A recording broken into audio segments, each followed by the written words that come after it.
నమస్కారం అండి. అందరికీ నమస్కారం.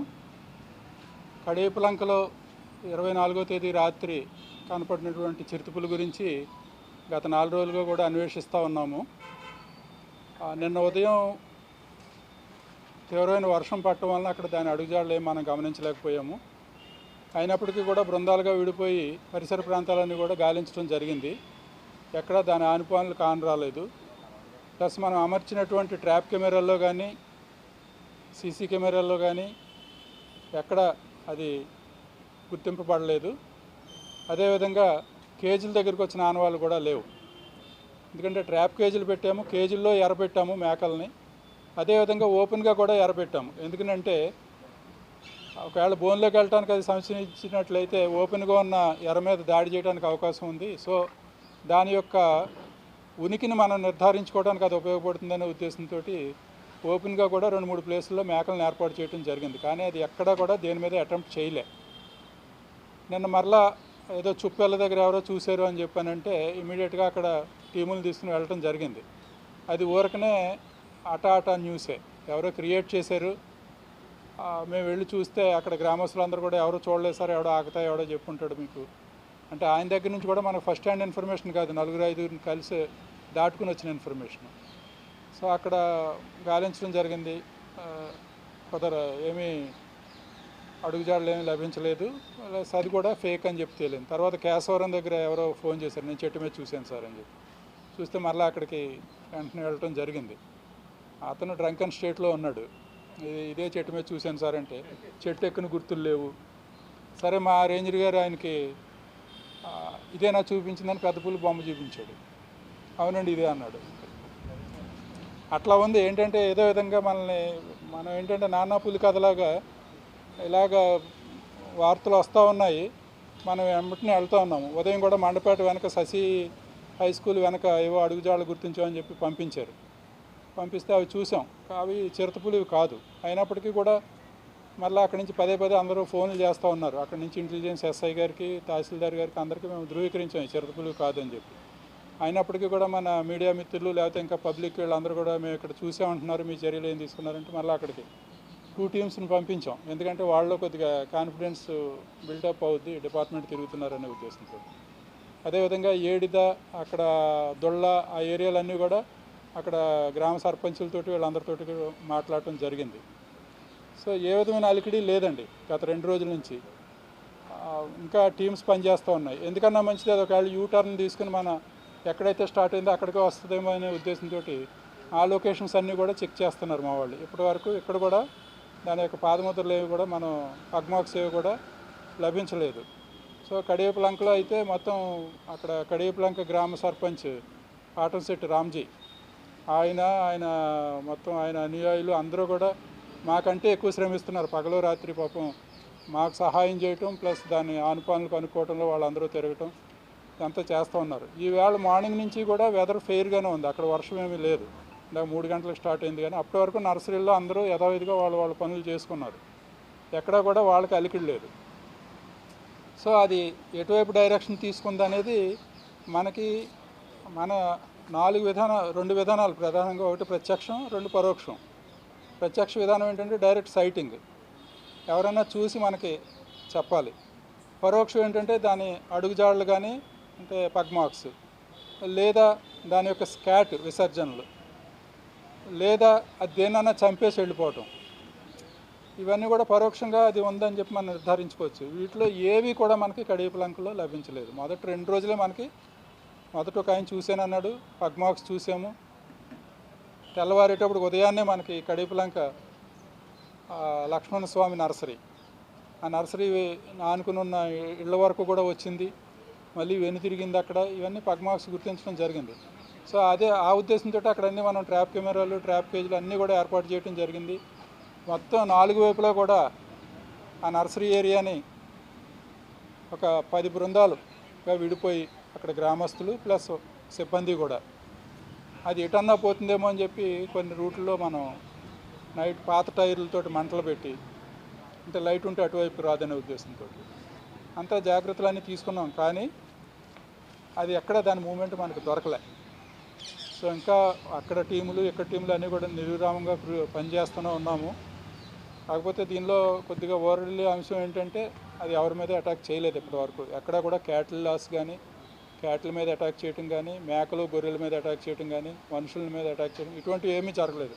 అది కేవలం మన దివాన్ చెరువు దగ్గర ఉన్నప్పుడు ఏదో కుక్క లేదా పంది, అది చంపిన పంది కళేబరం ఒకటి కనిపించింది మనకి.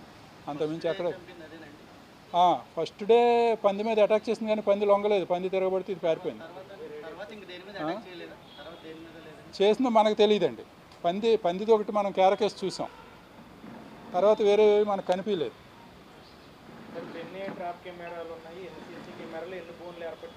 మొత్తం 120 ట్రాప్ కెమెరాలు ఉన్నాయండి మన దగ్గర. 110 ట్రాప్ కెమెరాలు ఉన్నాయి. 110 ట్రాప్ కెమెరాలను నేను సుమారుగా అక్కడ 40 ట్రాప్ కెమెరాలు పెట్టడం జరిగింది. ప్లస్ ఈ సోలార్తో పనిచేసే సీసీ కెమెరాలు అవి ఒక 4 ట్రాప్ కేజీలు అక్కడ 4 ఏర్పాటు చేయడం జరిగింది. ఓపెన్ బయటలో 8 ఇచ్చాం. 8 కేజీల్లో పెట్టిన 4, బయట ఒక 4. అక్కడ రికార్డ్ అవ్వలేదు. మనకి లాస్ట్ పిక్ 19వ తేదీ అండి. 19వ తేదీన మన దివాన్ చెరువు అకాడమీ దాటిన తర్వాత ఉన్న క్యాష్యూ ప్లాంటేషన్స్లో రికార్డ్ అయింది అంతే. తర్వాత మనకు దాని యొక్క పిక్చర్ ఎక్కడ కూడా మనకి ఏ ట్రాప్ కెమెరాలోనూ లభించలేదు. ఎటువంటి అనుమానం ఏంటంటే అది కామ్గా జనావాసంలోకి వెళ్ళిందా లేదా లంక వైపుకి వెళ్ళిందా అనేది చూడాలి. లంక వైపుకి వెళ్తే మనకు కనిపించే అవకాశాలు తక్కువ అండి. జనావాసాల్లో తిరుగుతుంటే హ్యాబిటేషన్స్లో ఎవరో ఒకరు కంటపడుద్ది ఏదో విధంగా. ఇది ఇటువైపు కనపట్టలే. మా అనుమానం ఏంటంటే లంక వైపు వెళ్ళిందని. అవును, అంటే అది మనల్ని గమనిస్తూ ఉండొచ్చండి. ఎందుకంటే మనకు అది కనిపించకపోవచ్చు, అది ఎక్కడో నక్కి ఉంటుంది. మనకంటే కూడా అది చాలా సునిశ్చితంగా అది చప్పుళ్ళను కానీ లేదంటే స్మెల్ని కానీ క్యాచ్ చేయగలదు. అలజడి ఉంటే దాని అంతటా అది క్యామోఫ్లేజ్లోకి వెళ్ళిపోద్ది. అంటే ఆ పరిస్థితులకు అనుగుణంగా అది దాక్కుంటుంది. దాక్కున్నప్పుడు మనం గమనించడం కష్టం అవుతుందండి. అది మనల్ని గమనించి ఉండొచ్చు, మనం దానికి డైరెక్ట్గా మనకు కనపట్టలేదు. అంటే దాదాపు 23 రోజులు అయిపోయింది. 23 రోజులు ఏంటంటే 25 రోజులు. టెక్నాలజీ అందుబాటులో ఉంది. అంటే ఇక్కడ డ్రోన్ కెమెరాలు అయి కొంచెం పెంచి, అంటే ప్రస్తుతం చిరుతపులి మనుషుల మీద దాడి చేసిన, మనుషులు చిరుతపులు కొట్టిన రెండు ప్రమాదమే. డ్రోన్ కెమెరాలు కూడా అక్కడ ఫ్లై చేసాం. డ్రోన్ కెమెరాలు కూడా ఫ్లై చేసాం. విషయం ఏంటంటే ఇప్పుడు మన ఆర్ఎఫ్ ఏరియాలో, మన దివాన్ చెరువు ఆర్ఎఫ్లో కూడా స్క్రబ్ జంగిల్ చాలా దట్టంగా ఉంటుంది. మన మనుషులు మామూలుగా ఎంటర్ అవ్వాలి, నగరంలో మీరు చూసే ఉంటారు. అదేవిధంగా ఇప్పుడు నర్సరీలో కూడా అదే పరిస్థితి. ఏదో మన ఒక 2-3 అడుగులు హైట్ ఉన్న బెడ్స్ మధ్య అది దాక్కుంటే మనం డ్రోన్ కెమెరాలు దొరుకుద్ది. కానీ 2 మీటర్లు 3 మీటర్ల మొక్కలు ఉన్న నర్సరీ బెడ్స్ కూడా ఉన్నాయి.